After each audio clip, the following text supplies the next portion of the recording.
할렐루야, 복되고 거룩한 주일입니다. 이 시간 마음을 다해서 우리 하나님 앞에 예배드리기를 원합니다.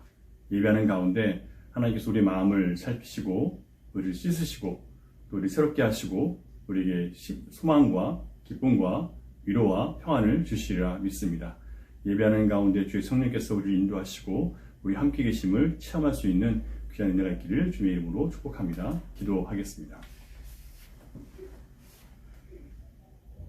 내가 여호와를 항상 내 앞에 모심이여 그가 나의 오른쪽에 계심으로 내가 흔들리지 아니하리로다. 아멘. 하나님, 선하신 하나님을 저희들 믿습니다. 예배하는 가운데 찾아오셔서 우리 마음을 살피시고 우리의 생각을 고치시며 무너진 것을 다시 일으키시고 찢어진 것을 다시 기우시는 우리 거룩한 아버지 하나님 손길에 우리 마음을 맡겨드립니다. 하나님, 이 시간 성령으로 찾아오셔서 예배하는 자마다 하나님의 위로가 있게 하시며 하나님께서 주시는 영원한 소망으로 모든 상황을 넉넉히 이겨낼 수 있는 귀한 믿음 허락해 주시옵소서. 우리의 예배를 바르시는 하나님께 오직 영광 올려드리기를 간절히 소망하며 예수님 이름으로 기원하옵나이다. 아멘. 우리 다 함께 기쁨의 찬송 드리겠습니다. 다 함께 찬송가 258장 샘물과 같은 보혈은 함께 찬양하며 주님 앞에 나아가겠습니다.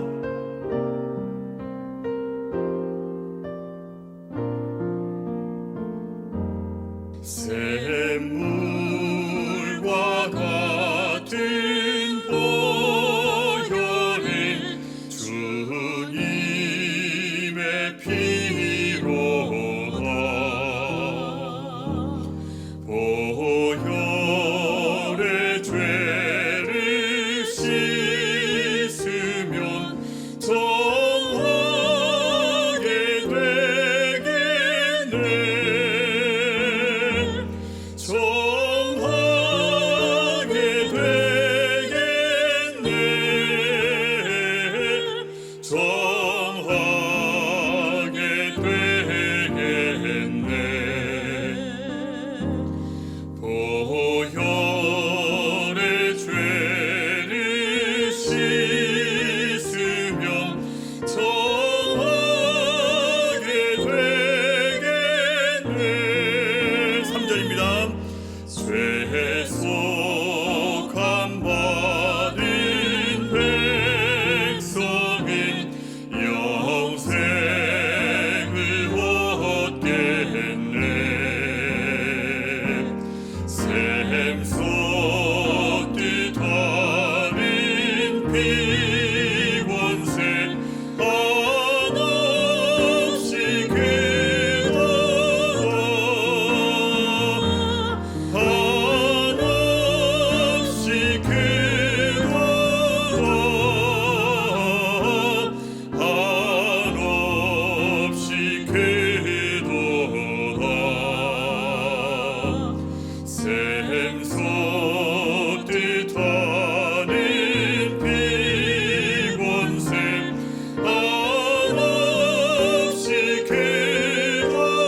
사랑하는 나의 아버지, 계속해서 찬양 올려드리겠습니다.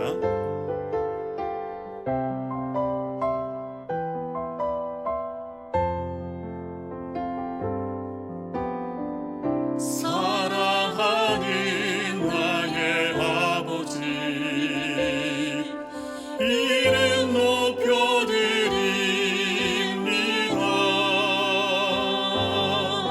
주의 나라 찬양 속에 임하시니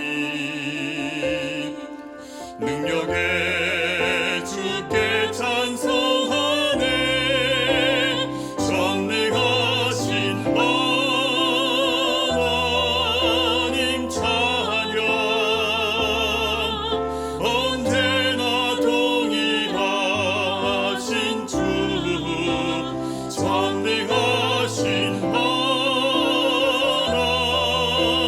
찬양 영원히 다스리네.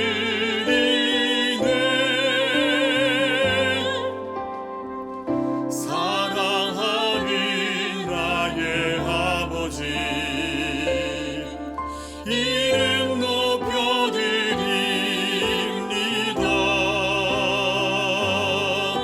주의 나라 찬양 속에 임하시니 능력에 주께 찬송하네. 전능하신 하나님 찬양 언제나 동일하신 주 전능하신 하나님 찬양 영원히 다스리네. 나 주의 이름 높이니 나 주의 이름 높이니 나 주의 이름 높이니 하늘 높이 울린 깃발처럼 하늘 높이 돌린 깃발처럼 주의 이름 높이니 전능하신 하나님 찬양 언제나 동일하신 주 전능하신 하나님 찬양 영원히 다스리네. 영원히 다스리네.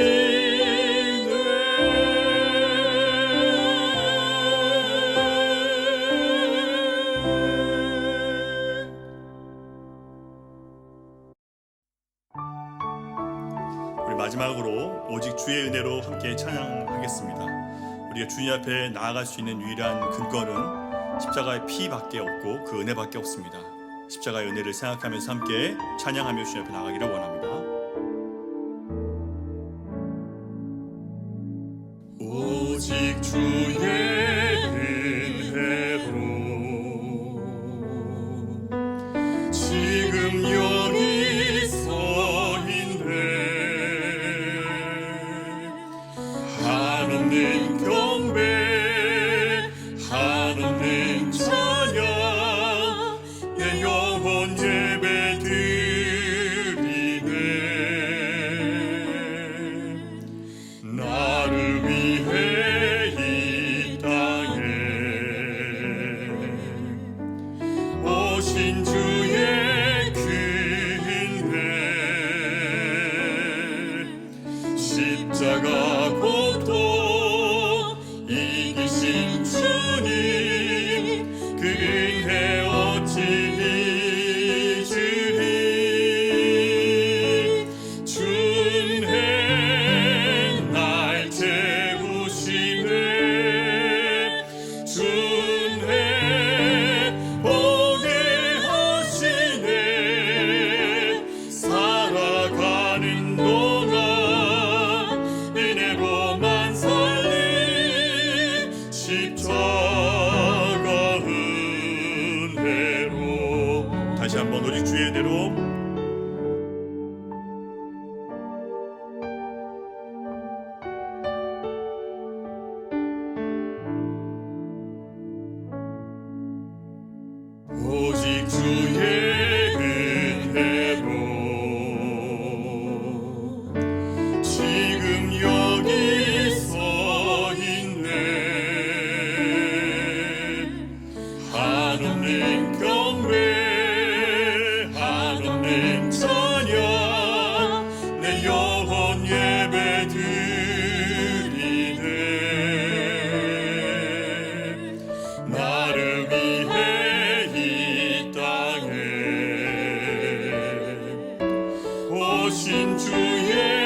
근해 십자가 고통 이기신 주님 근해 어찌 잊으리 주의 날 채우시네 주의 날 채우시네 주의 보게 하시네 살아가는 동안 은혜로만 살린 십자가 은혜로 주님 날 채우시네 주님 보게 하시네 살아가는 동안 은혜로만 살린 십자가 은혜로 십자가 은혜로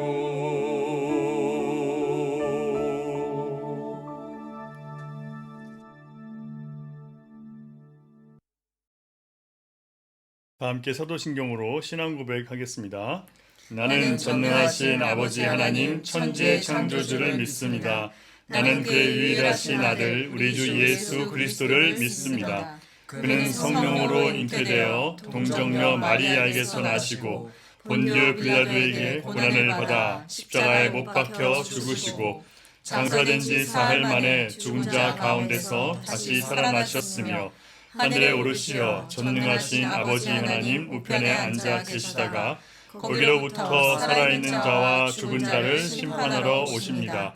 나는 성령을 믿으며 거룩한 공교회와 성도의 교제와 죄를 용서받는 것과 몸의 부활과 영생을 믿습니다. 아멘. 사랑의 하나님 감사합니다. 지난 시간 또 우리를 지켜주시고 보호하심을 감사를 드립니다. 이제 생각지도 못했던 코로나 바이러스를 통해서 우리가 그동안 일상생활을 누리며 지나온 날들이 하나님의 특별한 보호와 우리에게 풍족하게 내리셨던 만나였음을 깨닫게 하시니 감사합니다. 사랑의 하나님, 우리의 지난 날이 하나님을 기쁘시게 하고 하나님을 가까이 하기보다는 하나님을 대적하고 이 땅에 소망을 두었던 적이 더 많았었습니다. 그 길이 멸망의 길이라고 말씀을 통해 알려주셨지만 우리는 눈에 보이는 것에 먼저 마음을 빼앗기고 하나님의 계명보다 사람의 전통을 더 따르고 물질을 따랐던 적이 더 많았음을 주 앞에 회개합니다. 우리를 불쌍히 여기시고 우리를 붙잡아 주셔서 다시 한번 주의 은혜를 채워 주시옵소서. 하나님, 지금의 코로나 바이러스로 인해 어려워진 상황을 바라보며 불안하고 이렇게 또 계속 지속될까봐 염려가 됩니다. 한 치 앞을 바라볼 수 없는 이 상황 속에서 하나님 우리의 삶에 임하여 주시고 제자들이 풍랑에 두려워 떨 때에 말씀하셨던 것처럼 우리에게 말씀하여 주시옵소서. 내니 두려워 말라라고 말씀하여 주실 때 우리가 주만 바라보고 믿음으로 승리하는 하나님의 백성 되게 하여 주시옵소서. 사랑의 하나님 아버지, 민족의 죄악을 슬퍼하며 기도하는 단 한 사람의 중보자만 있어도 이스라엘을 멸하지 않으셨을 거라고 말씀하셨던 하나님께서 우리의 간절한 기도를 통해서 지금 우리의 무너져가는 현실을 회복시켜 주시기를 원합니다. 코로나 바이러스로부터 벗어나 다시 평범한 일상으로 돌아갈 수 있도록 치료제와 백신이 나올 수 있게 하늘의 지혜를 부어 주시옵소서. 사랑의 하나님 아버지, 우리가 그동안 예배당에서 하나님께 드리는 예배가 얼마나 귀하고 중한지 모르고 습관적으로 드렸던 죄를 회개합니다. 이후로는 하나님 앞에 신령과 진정으로 드리는 예배가 회복되게 하여 주시옵소서. 또한 이것을 기회로 예배를 흩으려는 더러운 악의 세력들에 의해 성전문이 닫히지 않도록 우리를 세상이 감당치 못하는 믿음의 사람들로 변화시켜 주시옵소서. 그래서 걱정과 염려보다는 기도가 더 큰 성도가 되게 하여 주시옵소서. 하나님 앞에서 내 현실을 딛고 일어서는 성도 되게 하여 주시옵소서. 사랑의 하나님 아버지, 우리가 서로 얼굴을 대하고 예배하지 못하지만 가장 어려울 때 소망을 주고 가장 불안할 때 위로해 줄 수 있는 열린 시온교회 성도들이 되게 하여 주시옵소서. 우리 열린 시온교회가 하나님의 마음을 알아 이 어려운 시기가 끝나고 다시 만나 하나님을 예배하게 될 때까지 복음에 든든히 서가는 성도들이 되게 하여 주시옵소서. 영압으로부터 노년에 이르기까지 건강을 지켜주시고 맑은 정신으로 주를 예배하다가 주님 부르시는 날에 기쁨으로 달려가는 성도들이 되게 하여 주시옵소서. 사랑의 하나님 아버지, 이제 말씀을 전하시는 우리 목사님 기억하여 주시고 영육간에 강건하게 하여 주시며 성령의 두루마리를 입혀 주시옵소서. 말씀을 전하실 때 우리 모두 말씀 중에 하나님을 만나고 각자에게 주시는 약속의 말씀을 붙잡는 놀라운 은혜의 시간이 되게 하여 주시옵소서. 오늘도 주께서 허락하신 주의 날에 거룩하게 구별하여 주님께 예배드리는 우리 모든 성도들에게 은혜와 축복으로 채워 주시옵소서. 모든 기도 나를 구원하여 주신 예수 그리스도 이름으로 기도하옵나이다. 아멘. 교회 소식 알려드리겠습니다. 앞에 화면을 여러분 참조하시면 되겠습니다. 자가 격리 기간은 5월 24일까지 계속됩니다. 그동안 가정 예배와 개인 묵상으로 영적으로 충만하시고 날마다 주님과 동행하심으로 여러분 승리하는 삶을 사시기를 바라고요. 수요 재직 세미나는 계속되고 있습니다. 여러분 말씀으로만 페이스북에 올라간 자료를 다운받으셔서 가족들과 함께 예배하는 시간을 가지시면 좋겠습니다. 지난주 주중에 문영희 권사님 수술 잘 받고 퇴원하셨습니다. 잘 회복되고 후유증 없이 완치되도록 여러분 계속 기도해 주시기를 부탁드립니다. 마지막으로 대정부 광고입니다. 헌금을 준비하신 분들은 대정부 김대현 지사님께 연락해 주시기를 부탁드립니다. 이상입니다. 오늘 주시는 하나님 말씀은 신약성경 요한복음 20장 30절부터 21장 6절까지 말씀입니다. 신약성경 요한복음 20장 30절부터 21장 6절까지 말씀을 저와 한 절씩 교독하겠습니다. 제가 먼저 읽겠습니다.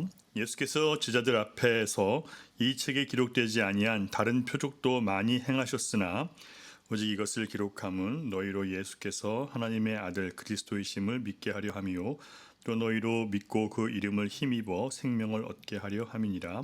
그 후에 예수께서 디베랴 호수에서 또 제자들에게 자기를 나타내셨으니 나타내신 일은 이러하니라. 시몬 베드로라 디두모라 하는 도마와 갈릴리 가나 사람 나다나엘과 세베대의 아들들과 또 다른 제자 둘이 함께 있더니 시몬 베드로가 나는 물고기 잡으러 가노라 하니 그들이 우리도 함께 가겠다 하고 나가서 배에 올랐으나 그날 밤에 아무것도 잡지 못하였더니 날이 새어갈 때에 예수께서 바닷가에 서셨으나 제자들이 예수이신 줄 알지 못하는지라.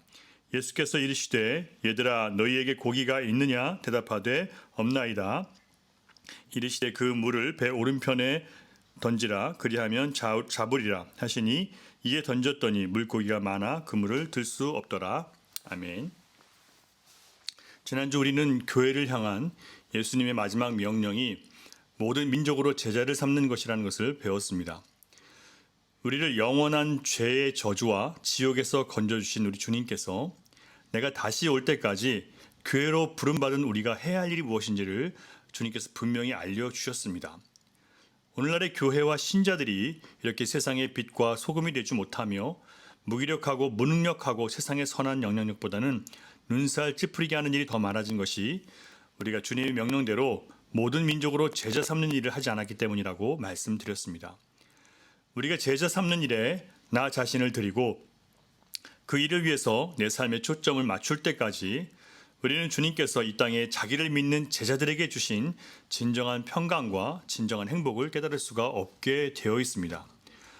그러므로 주님의 마지막 명령을 따라서 모든 민족을 제자 삼는 일이 우리 삶의 목적이라는 것을 다시 한번 마음에 새기고 인생을 설계하고 그렇게 하기 위해서 준비하고 순종해 나가는 우리 모두가 될 수 있어야 합니다.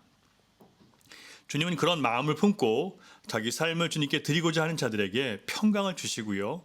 성령 안에서 죄를 사할 권세와 믿음의 증거를 주신다고 지난주에 말씀을 함께 나눴습니다. 이처럼 예수님은 새로운 피조물이 된 신자들에게 부활의 증인으로서 모든 민족을 제자로 삼아야 되는 새로운 인생의 목적을 주셨고 그 목적을 이룰 수 있는 능력을 주셨다라고 했습니다. 오늘의 말씀은 신자가 어떻게 그 하나님이 주신 권능을 현실의 삶에서 잘 적용해서 권능 있는 신자의 삶을 살 수 있는지 좀 더 실제적인 방법을 나누고자 합니다. 먼저 우리가 한번 따져봐야 할 것은요. 왜 오늘날의 신자들은 초대교회 성도들처럼 권능 있는 신자로 살지 못하는 것일까? 그때나 지금이나 예수를 믿는 것은 똑같은데 왜 우리는 능력 있는 신자의 삶을 잃어버린 것일까? 어떤 사람은 그때 사람들은 주님의 기적을 직접 받고 부활하신 예수님을 직접 만나봤지만 우리는 주님을 본 적도 없고 부활하신 주님을 직접 만나는 경험도 하지 않았기 때문에 그럴 수밖에 없다고 변명하는 사람들도 있습니다. 실제로 초대교회 성도들은 대부분 예수님의 기적의 현장에서 그 놀라운 기적들을 목격했던 사람들입니다. 주님이 병을 고치시고 귀신을 쫓아내시고 말씀을 가르치실 때 사람들은 예수님의 기적과 권능이 있는 말씀에 매료되었습니다.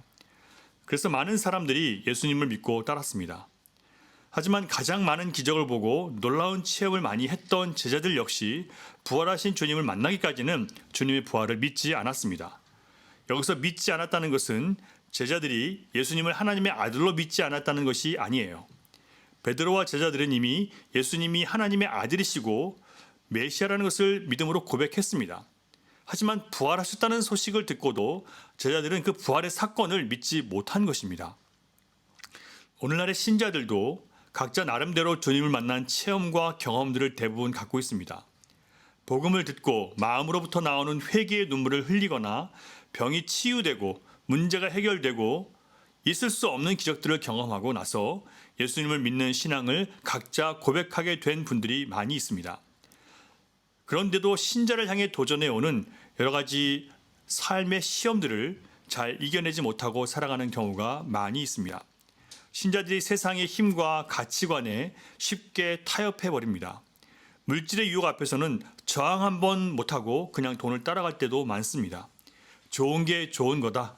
그냥 물 흐르는 대로 사는 게 현명한 거라며 세상과 세상의 가치관에 타협을 강요하는 세상의 소리와 압력 앞에서 맥을 못 추고 쓸려갈 때가 많습니다. 신자가 권능 있게 살기 위해서는요. 나 예수 믿습니다라는 고백만으로 충분하지 않다는 것을 우리는 현실 속에서 너무나 많이 깨닫게 됩니다. 오늘 본문 요한복음 30장 31절을 같이 보겠습니다. 30장 31절 시작. 오직 이것을 기록함은 너희로 예수께서 하나님의 아들 그리스도이심을 믿게 하려 함이요 또 너희로 믿고 그 이름을 힘입어 생명을 얻게 하려 함이니라. 아멘. 사도 요한은 제자가 부활의 증인이 되어 또 다른 사람들을 제자로 삼기 위해서는 먼저 믿음이 필요하다라고 했습니다. 그리고 믿고 나서 그 다음에 필요한 것이 바로 그 이름을 힘입어 사는 것이다라고 그렇게 선포하고 있습니다. 원어의 의미를 살리면 힘 입는다라는 표현보다는 하나님의 아들을 믿는 믿음이 있다면 그 믿음으로 살아야 된다라고 해석하는 것이 더 정확합니다. 다시 말씀드리면 힘 입는다는 뜻은 믿음으로 산다는 뜻과 똑같습니다. 결과적으로 오늘날의 신자들이 예수를 믿는다고 하면서도 영적인 생명을 얻지 못하고 세상과 다를 바 없는 육적인 수준의 삶에서 머물게 된 것은 그리고 또 다른 생명을 낳지 못하게 된 이유는 그 이름을 믿지만 예수를 힘입어 믿음으로 살지 못하고 또 살지 않기 때문이라는 것을 우리는 알 수 있습니다. 어쩌면 그 이름을 힘입어 사는 삶, 믿음으로 사는 것이 실제적으로는 어떻게 사는 것인지조차 모르고 신앙생활을 하는 사람이 많이 있습니다. 저 역시 오랫동안 주님을 힘입어 산다는 것을 어떻게 저의 삶에 적용해야 되는지 모르고 살았던 적이 있었습니다. 오늘 말씀을 통해서 우리는 우리의 유일한 구원자이신 하나님의 아들을 믿고 그 이름을 힘입어 사는 것이 어떻게 사는 것인지를 구체적으로 짚어보고 적용해 나갈 수 있게 되기를 바랍니다. 신자가 그리스도인답게 권능 있는 삶을 살려면 반드시 이것을 배우고 적용할 줄 알아야 됩니다. 그것은 사도 요한의 고백처럼 성경을 통해서만 배울 수 있습니다. 그래야 내가 생명을 얻고 또 다른 생명을 열매로 주님께 올려드리는 이전과 전혀 다른 진짜 신자의 삶을 살아낼 수 있게 되는 겁니다. 그래서 성경을 가까이 하지 않는 사람 가운데 영적인 사람을 찾아볼 수가 없는 거예요. 또한 성경을 아무리 많이 읽었다고 자랑하는 사람이라도 믿음으로 그 말씀에 순종하며 살아내지 않는다면 그 사람은 영생에 속한 일을 할 수 없게 되어 있습니다. 이처럼 예수님을 믿고 종교생활과 봉사활동도 하지만 믿음으로 순종하며 살아내는 것이 왜 이렇게 어려운 것일까요? 그 이유는 순종이라는 것이 대부분 나의 평탄한 삶을 흔들어 위험으로 내몰거나 내 물질적인 이익이나 내 몸의 건강이나 내 위상을 높이는 일이 아니라 오히려 내 몸의 건강까지도 주님께 맡겨야 하고 나를 낮추고 부인하고 포기하라는 명령이기 때문에 사람들은 예수를 믿는다고 말하지만 믿음으로 사는 데 있어서는 참 부족하고 참 무능합니다.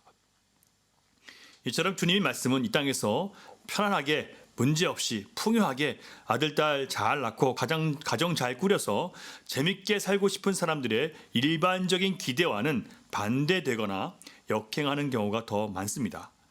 그렇기 때문에 믿는다고 고백을 하면서도 실제로 현실에서 말씀을 힘입어 믿음으로 사는 것은 결코 쉬운 일이 아닙니다.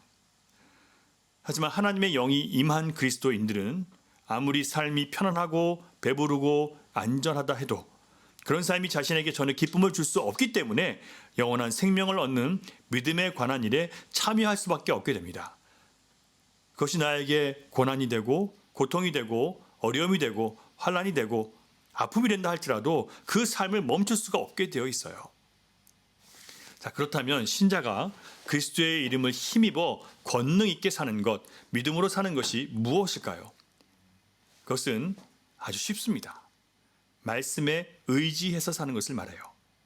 말씀에 의지하면서 사는 사람은 믿음으로 사는 것이고 믿음으로 사는 사람은 생명을 얻고 또 다른 생명을 제자로 삼는 하나님의 역사를 이 땅 가운데서 일으킬 수 있는 사람이에요.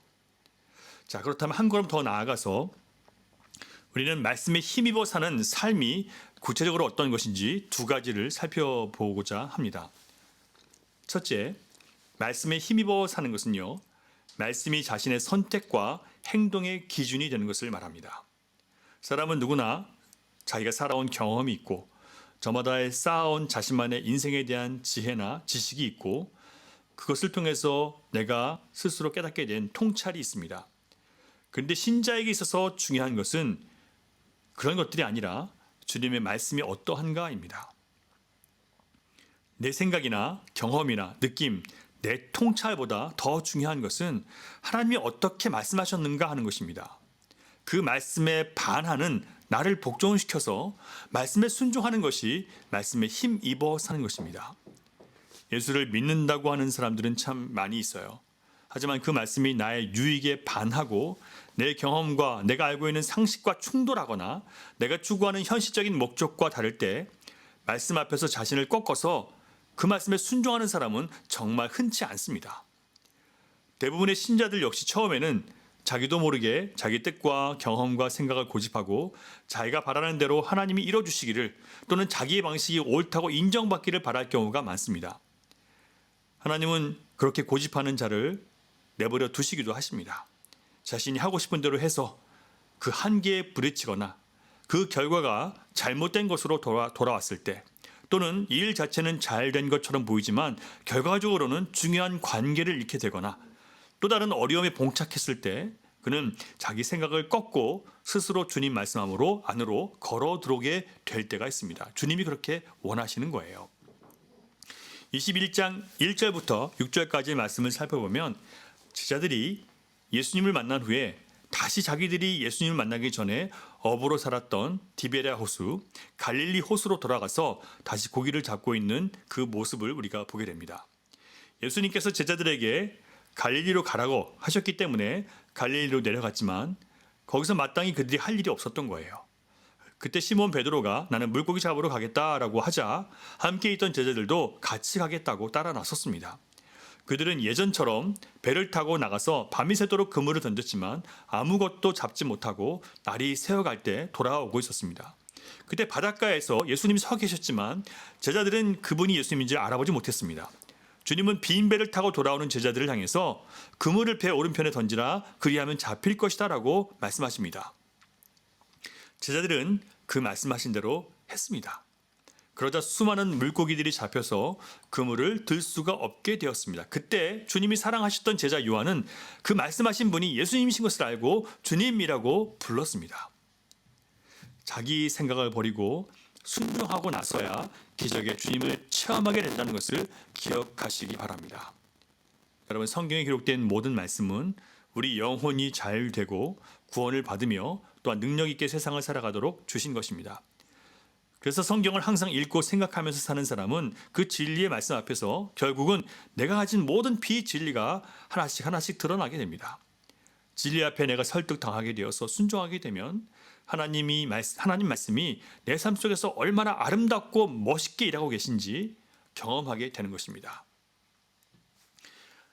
사랑하는 여러분, 순종하면 복을 받을 이 하나님의 완전한 말씀 앞에서 내가 된다 안 된다는 나의 주장과 나의 판단은 의미가 없다는 것을 우리가 알아야 됩니다.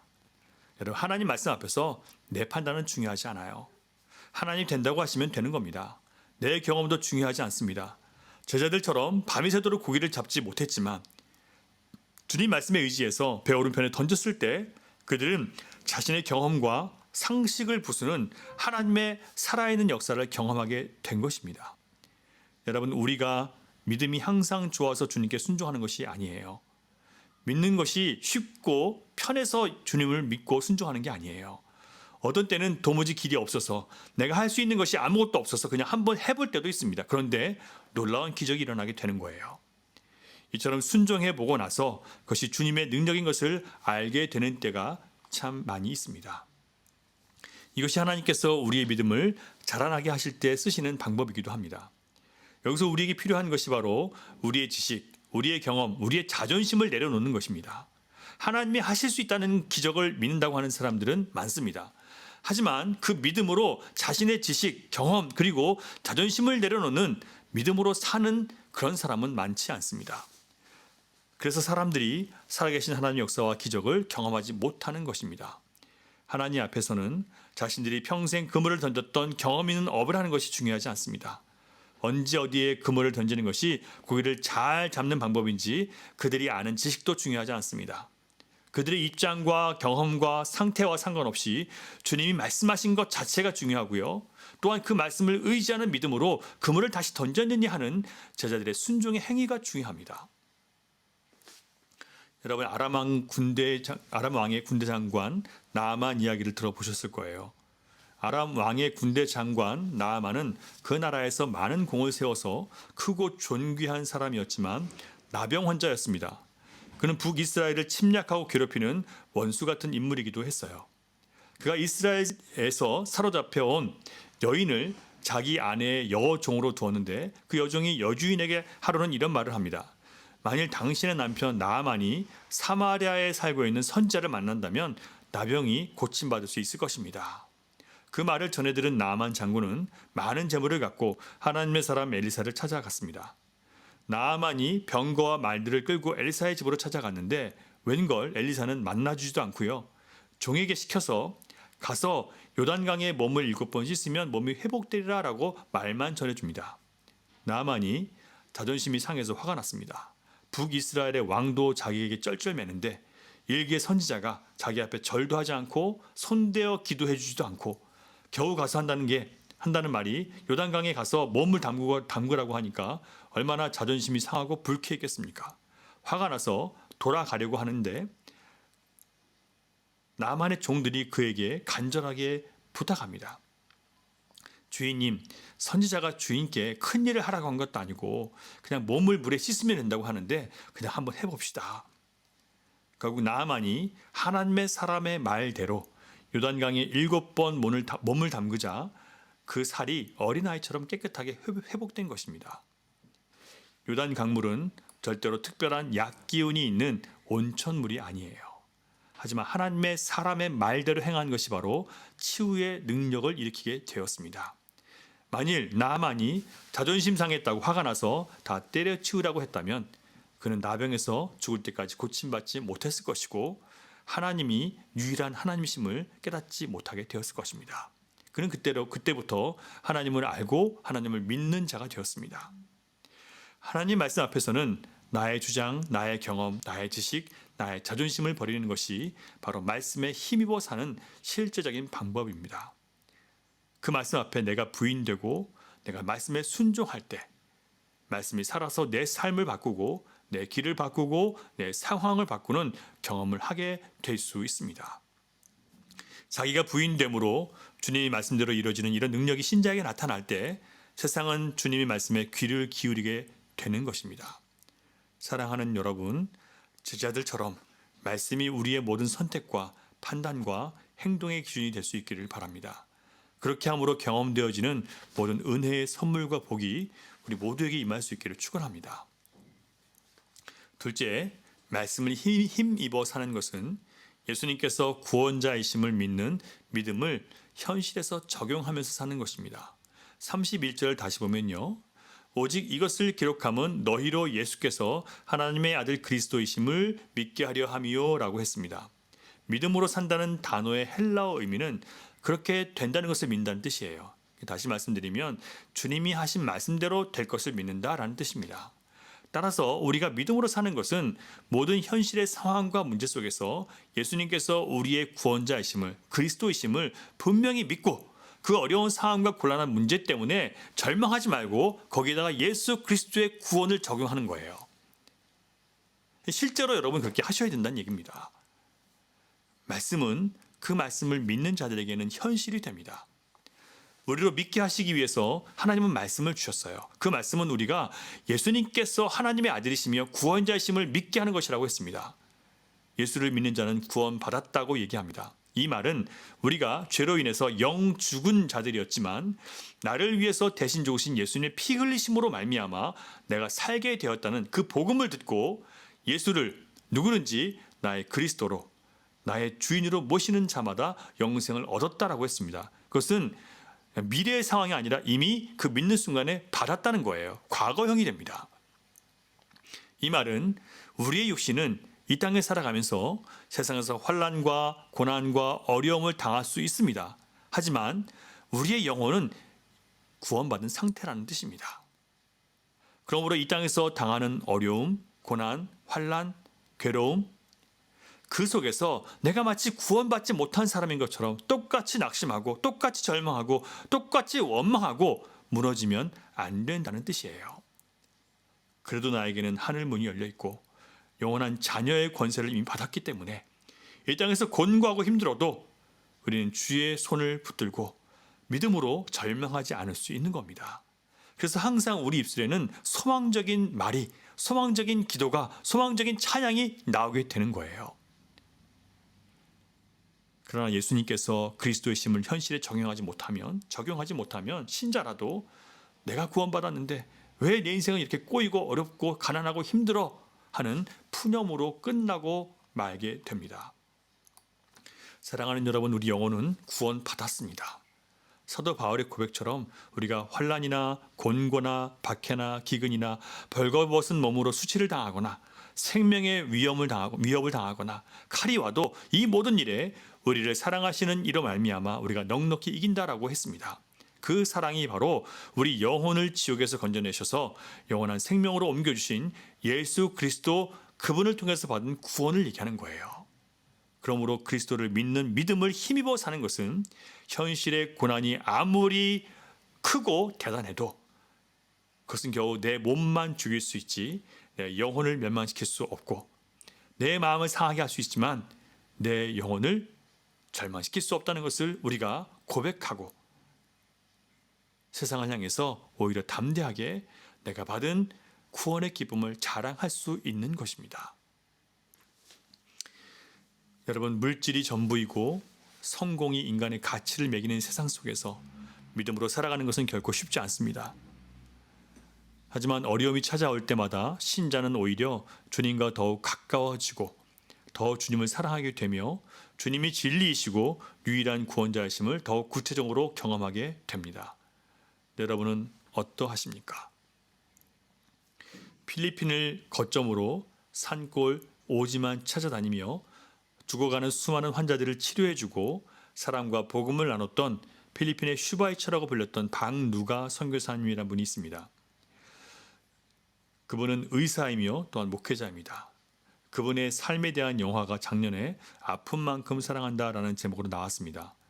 인간 극장을 통해서도 여러 번 소개됐던 박누가 선교사님은 외과 의사로서 그리고 목회자로서 동남아 오지의 영혼들을 위해서 아낌없이 자신의 생명을 나눠주다가 58세의 나이에 2년 동안 위암으로 투병하다가 소천했습니다.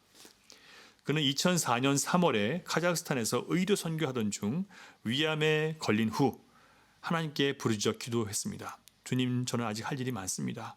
나에게 이 사명 감당할 기회를 주세요. 하나님은 그 기도에 응답하셨고 14년이라는 시간을 더 주셨습니다. 의사인 그는 하나님을 모르는 병이 가장 큰 병이다라고 항상 얘기합니다. 그는 하나님께서 연장해 주신 생명으로 열심히 하나님을 전하며 치유하는 일에 헌신했습니다. 그는 의사이면서도 자기 몸을 돌보지 못했기 때문에 병을 달고 살았습니다. 그런데도 자기 몸보다 자기가 가지 않으면 죽게 될 영혼들 때문에 자기 몸을 돌보지 못했던 것입니다. 가룟 유다 같은 사람들은 그렇게 말할 것입니다. 먼저 자신의 몸을 돌보았다면 더 많은 생명을 살릴 수 있었을 텐데 하나님의 일도 좋지만 자기 몸 안 돌본 것이 잘못된 것이라고. 하지만 박누가 선교사님이 그렇게 자신을 돌보지 않고 영혼들을 위해서 헌신한 것을 보면서 그를 본 필리핀 사람들까지 선교사님의 사역을 이어서 더 많은 사람들이 헌신할 수 있게 되었습니다. 비록 그 생명은 아까워 보일지 모르지만 그는 더 큰 생명을 낳은 것입니다. 주님이 부활 승천하신 이후 더 이상 제자들과 함께 하지 않으셨지만 그 제자들은 곧 120명이 되었고 그리고 몇백 명이 되었고 수천 명이 되었고 수만 명이 되었고 이제는 수십억 명이 되었습니다. 이렇게 된 것은 주님께서 하나님이시면서도 자신을 돌보지 않고 죽기까지 하나님께 복종하신 그 십자가가 믿는 자들의 마음을 움직였기 때문이고요. 그 십자가가 믿는 자들의 마음에 세워졌기 때문입니다. 오늘도 십자가를 지신 예수님을 따라 십자가를 지는 한 사람을 통해서 또 다른 십자가가 그것을 목격한 자들의 마음에 세워지는 것을 보면서 저는 하나님께 드려진 인생은 오히려 죽음 후에 더 큰 생명을 낳는다는 것을 다시 한번 확신하게 되었습니다. 저와 여러분이 믿음으로 살고 또한 믿음으로 살리는 그런 인생이 되는 것이 우리를 향한 하나님의 비전입니다. 그 삶 자체가 바로 내 마음의 십자가를 세운 사람들만 살아낼 수 있는 삶이에요. 그리고 아들 예수님이 실제로 그렇게 살아내셨고 그렇게 살라고 우리에게 보여주신 삶입니다. 또한 많은 신앙의 선배들이 그렇게 주님과 함께 자신을 십자가에 못 박고 생명을 낳는 삶을 살았던 것을 우리는 많이 목격하고 배웠습니다. 이제 우리도 그 길을 가야 합니다. 혹시 신자가 생명에 속한 삶을 거부한다면 주님은 그의 삶을 흔들고 그를 설득하셔서 결국 그렇게 살도록 만들어 내십니다. 그러므로 여러분, 예수를 믿고 영원한 생명에 속한 분들이 되셨다면 이제 믿음으로 사는 모습이 나에게서 나타나는지를 스스로 확인하셔야 됩니다. 고난의 때가 은혜의 때이며 이 방황과 기다림의 긴 시간이 주님을 만나는 때이며 하나님의 신실한 구원을 믿는 믿음이 더 자라나는 때라고 여러분 입술로 주님께 고백하시기 바랍니다. 이렇게 주님이 우리의 구원이 되신 것처럼 우리도 형제나 자매가 고통을 받는 것을 보면 결코 침묵하면 안 됩니다. 가만히 있지 말고 손을 내밀어 도와주어야 합니다. 고난 가운데 있을 때 못 본 척하면 안 됩니다. 주님의 거룩한 나라에 이를 때까지 우리는 영혼을 구하고 또 구해야 됩니다. 이제 우리가 주님을 모르는 가장 큰 병을 치유하기 위해서 자신을 내어드리는 영혼의 의사들이 되어야 합니다. 이것이 바로 저와 여러분에게 맡겨진 사명이고 하나님의 거룩한 비전입니다. 우리가 이것을 내 삶에 받아서 먼저 가신 주님을 힘입어 따라간다면 주님은 날마다 우리의 기적이 되어 주실 것입니다.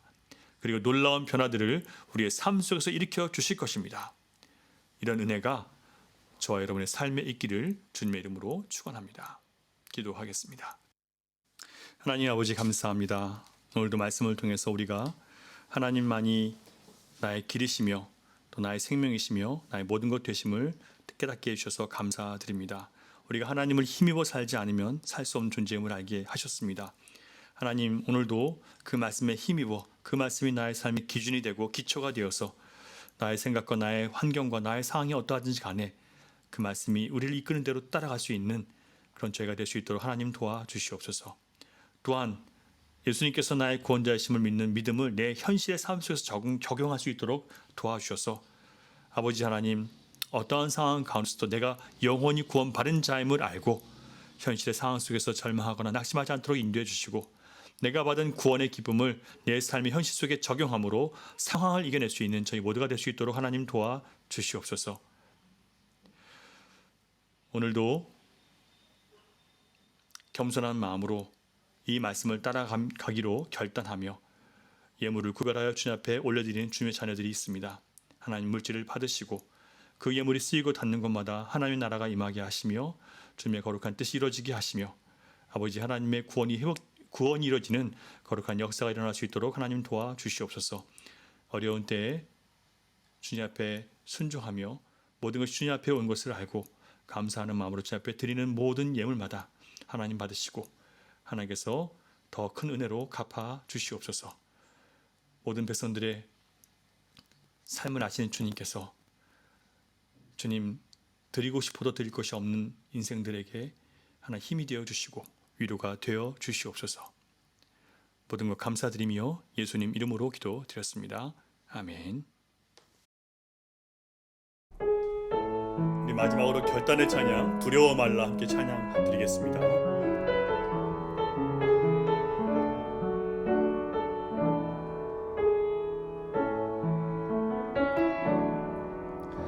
두려워 말라 너와 함께 함이니 놀라지 말라 나는 내 하나님 됨이니 무서워 말라 내가 널 도와주리니 너는 마음에 염려치 말라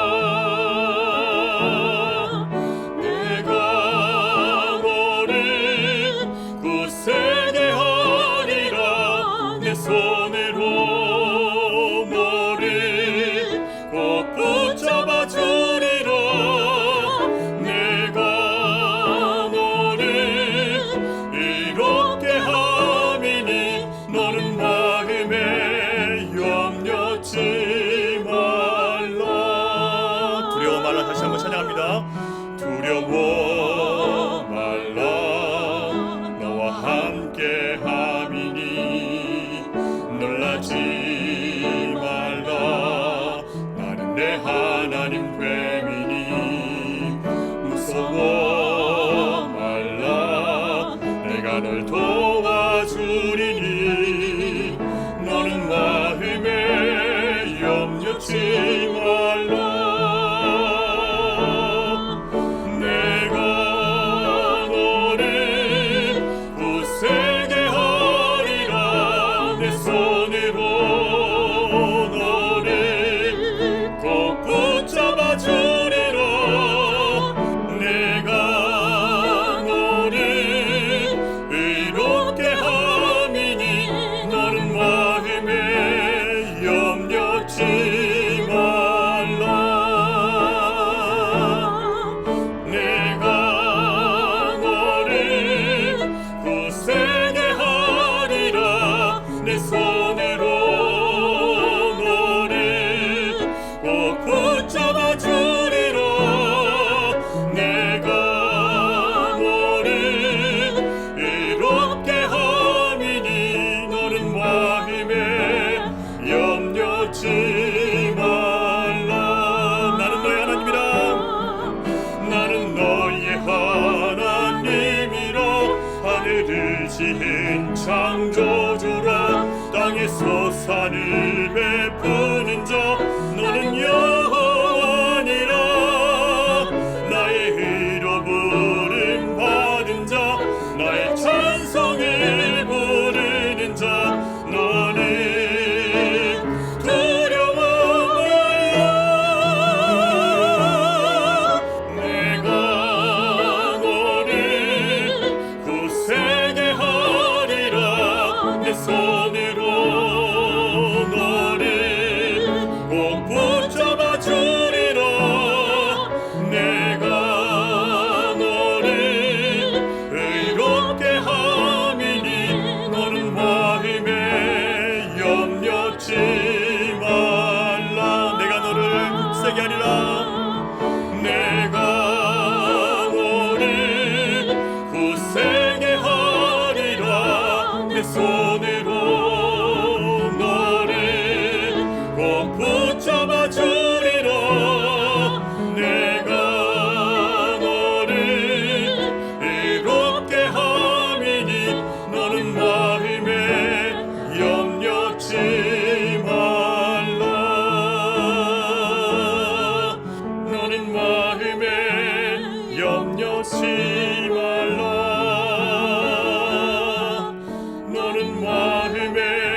축도하심으로 예배 마치겠습니다.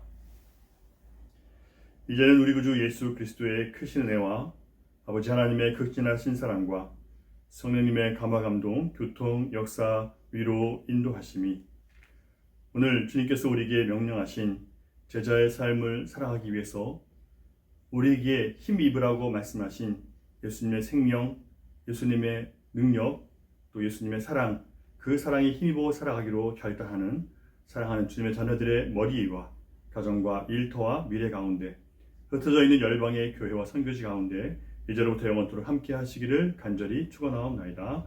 아멘. 이상으로 예배는 마쳤습니다. 이제 얼마 남지 않은 자가 격리 기간 동안 여러분 건강 잘 챙기시고 계속해서 영적인 생활을 잘 하심으로 다시 만났을 때 더 뜨겁고 더 감격스러운 예배를 하나님께 올려드릴 수 있기를 바랍니다.